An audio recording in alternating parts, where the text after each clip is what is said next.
Back here in New Mexico, it is over. Whatever state lawmakers are going to do for us, time is up for this year. The legislative session ended today with a flurry of activity. Both major parties are highlighting their successes now that it's over. Here's Democratic Governor Michelle Lujan Grisham today. I do think, frankly, that New Mexico is leading the country in finding ways to come together in the willingness that if we can't find the solution, Lawmakers passed more than 200 bills that will affect our state. Now the governor has to decide how many she will sign. She said she is not inclined to bring lawmakers back for a special session. Griffin Rushton has a look at some of these measures that are now sitting on her desk. After 10 long weeks of debate, the 60-day legislative session is over. New Mexico state lawmakers brought more than 1,000 bills to the Roundhouse this year, but only a fraction of those actually made it across the finish line, and a few of them are promising big changes for New Mexicans. An early win for Democrats was the Benny Hargrove Gun Storage Safety Act.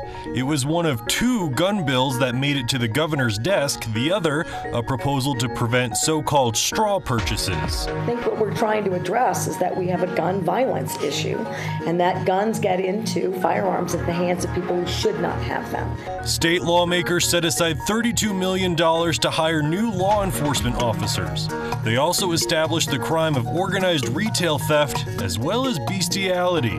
And they approved a new $250 fine for drivers riding in the left lane, but that's mostly meant for truck drivers. The penalty's stiff enough, they'll know that they need to drive where they need to be. Lawmakers got rid of life sentences for juvenile suspects, and changes to the state's parole laws should also prevent addicts from automatically going back to prison if they fail a drug test. Democrat lawmakers protected access to abortion and gender-affirming health care treatments by blocking local New Mexico governments from creating restrictions.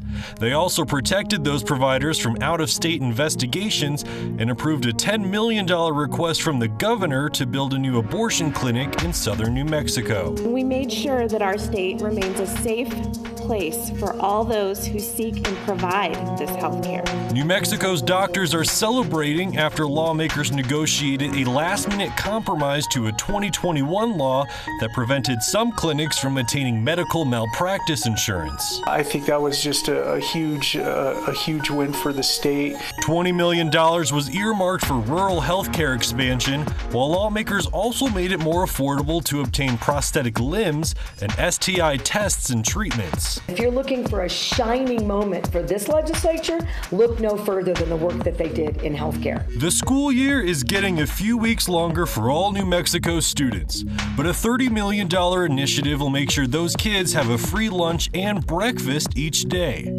Lawmakers also offered funding to provide free menstrual products in school restrooms. And in a few years, high schoolers will only need to earn 22 credits to graduate, and they can skip Algebra 2. The idea is let's make education in the classroom as relevant as we can for our students. That way when they exit high school, they're prepared to succeed. New Mexico teachers can expect a 6% raise and up to 80% of their health insurance covered.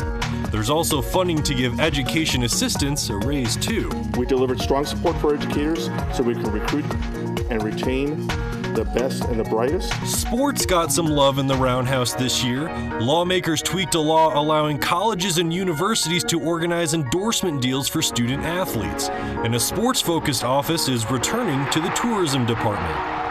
New state agencies were a theme this year, with lawmakers establishing the Creative Services Division and an Office of Entrepreneurship inside the Economic Development Department. There's plans for a renewable energy office, as well as a new civil rights division inside the Attorney General's office. I've got every expectation that that office, and under the leadership of the Attorney General, we will be able to do a lot with regard to child well-being. Senate leaders admit climate change should have been a bigger priority, but $100 million investments in the new Land of Enchantment Legacy Fund and the state's Water Trust Fund are expected to do some heavy lifting. New Mexicans, no matter where we live, know the deep importance of our water resources. There's new restrictions for prescribed burns and red flag conditions, and even more money to help victims of the Calf Canyon Hermit's Peak fire. A new Smokey Bear license plate will also help forest fire prevention efforts, and the smell of roasting green chili is now the state's official aroma. I didn't know I had to sign a bill to make it the official aroma. I was confused by that. God knows I'm a green chili foodie, so I'm all about it. It's not a done deal for these bills just yet. All of them have been approved by state lawmakers and sent up to the governor's office, but she still has to sign them before they can become law. She has until April 7th to do that, and anything she doesn't sign automatically becomes a pocket veto. In Santa Fe, Griffin Rushton, KOB4.